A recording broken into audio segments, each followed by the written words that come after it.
एक समय स्वर्गलोक में सबसे बड़ा कौन के प्रश्न पर 9 ग्रहों में वाद विवाद हो गया। विवाद इतना बढ़ा कि परस्पर भयंकर युद्ध की स्थिति बन आई। निर्णय के लिए सभी देवता देवराज इंद्र के पास पहुँचे और बोले, हे देवराज, आपको निर्णय करना होगा कि हम में से सबसे बड़ा कौन है। देवताओं का प्रश्न सुनकर देवराज इंद्र उलझन में पड़ गए।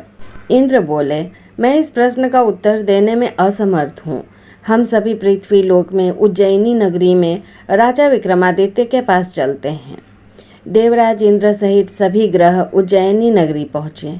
महल में पहुंचकर जब देवताओं ने उनसे अपना प्रश्न पूछा तो राजा विक्रमादित्य भी कुछ देर के लिए परेशान हो उठे, क्योंकि सभी देवता अपनी अपनी शक्तियों के कारण महान थे।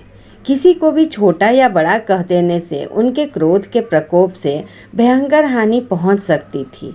अचानक राजा विक्रमादित्य को एक उपाय सूझा और उन्होंने विभिन्न धातुओं स्वर्ण, रजत, कांसा, ताम्र, सीसा, रांगा, जस्ता, अबरख व लोहे के 9 आसन बनवाए।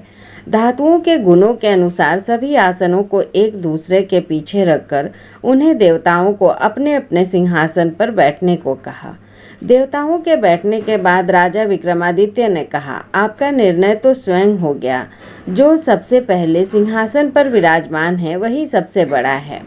राजा विक्रमादित्य के निर्णय को सुनकर शनि देवता ने सबसे पीछे आसन पर बैठने के कारण अपने को छोटा जानकर क्रोधित होकर कहा, राजा विक्रमादित्य, तुमने मुझे सबसे पीछे बैठाकर मेरा अपमान किया है।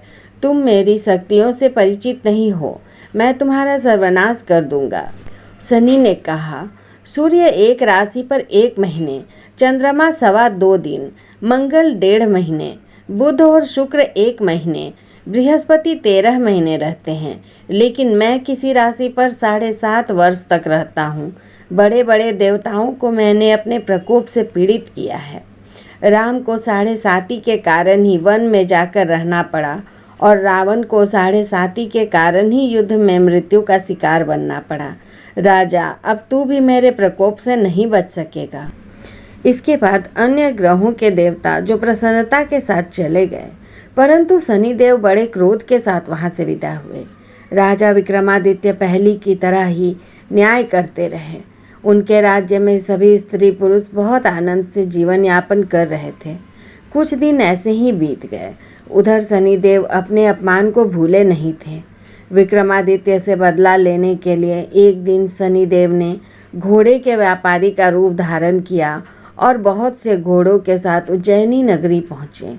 राजा विक्रमादित्य ने राज्य में किसी घोड़े के व्यापारी के आने का समाचार सुना तो अपने अश्वपाल को कुछ घोड़े खरीदने के लिए भेजा। घोड़े बहुत कीमती थे। अश्वपाल ने जब वापस लौटकर इस संबंध में बताया तो राजा विक्रमादित्य ने स्वयं आकर एक सुंदर व शक्तिशाली घोड़े को पसंद किया। घोड़े की चाल देखने के लिए राजा उस पर सवार हुए तो वह घोड़ा बिजली की गति से दौड़ पड़ा। तेजी से दौड़ता घोड़ा राजा को दूर एक जंगल में ले गया और फिर राजा को वहां गिराकर जंगल में कहीं गायब हो गया। राजा अपने नगर को लौटने के लिए जंगल में भटकने लगा, लेकिन उन्हें लौटने का कोई रास्ता नहीं मिला। राजा को भूख प्यास लग आई। बहुत घूमने पर उसे एक चरवाहा मिला। राजा ने उससे पानी मांगा। पानी पीकर राजा ने उस चरवाहे को अपनी अंगूठी दे दी।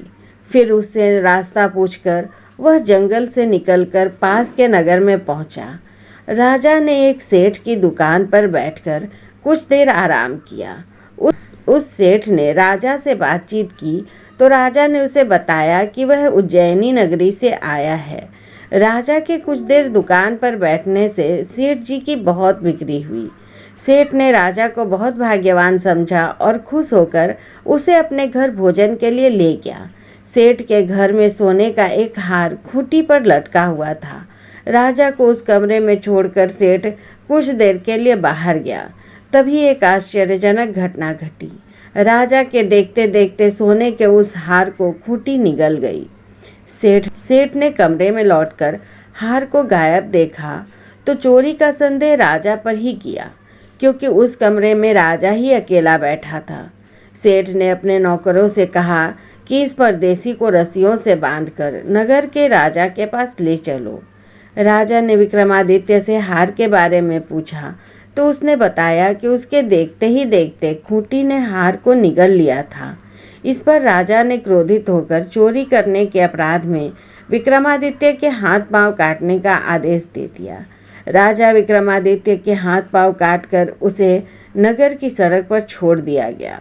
कुछ दिन बाद एक तेली उसे उठाकर अपने घर ले गया और उसे अपने कोल्हू पर बैठा दिया। राजा आवाज़ देकर बैलों को हाँकता रहता। इस तरह तेली का बैल चलता रहा और राजा को भोजन मिलता रहा। शनि के प्रकोप की 7.5 पूरी होने पर वर्षा ऋतु आरंभ हुई। राजा विक्रमादित्य एक रात मेघ मल्हार गा रहा था कि तभी नगर के राजा की लड़की राजकुमारी मोहिनी रथ पर सवार उस तेली के घर के पास से गुजरी। उसने मेघ मल्हार सुना तो उसे बहुत अच्छा लगा और दासी को भेजकर गाने वाले को बुला लेने को कहा। दासी ने लौटकर राजकुमारी को अपंग राजा के बारे में सब कुछ बता दिया।